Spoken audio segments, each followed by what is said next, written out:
Здравейте! От Варна сме, семейство Коеви. Аз се казвам Йордан, това е моята съпруга. Тук не сме за първи път в Центъра за здраве, но сме с отлични впечатления, за това и не сме и за първи път тук. Много е чисто, хигиената е на такова ниво, процедурите, които тук се провеждат, лично на нас са ни помогнали много. Аз имах проблеми така с кръста си, с единия крак, контрастна вана, масаж.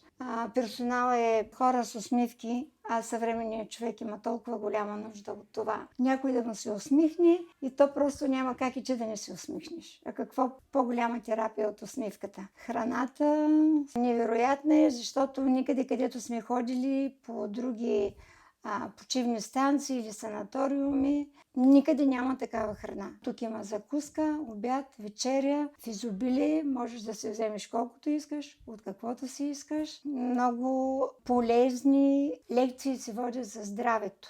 Особено за тези болести, които сега са наистина като епидемия. Много полезно беше това пребиваване. Сме благодарни и пак ще дойде. После самата природа тук лекува. Да. Много е красиво, много е зелено, особено сега. Случихме и хубаво време. Друго нещо, което е много добро, тук се практикува лечение без лекарства. Така че само когато се спазва някакви добри съвети за хранене, за движение, за почивка, за слънчева светлина и други много добри неща. Елементарни съвети, които се оказват, че много хора ги пренебрегват, но всъщност те се оказват решаващи за нашето здраве. Едно доказателство да кажа, че сме били доволни и сме доволни от тук от центъра, и че сме предлагали на много наши познати, ако имат възможност да идват тук.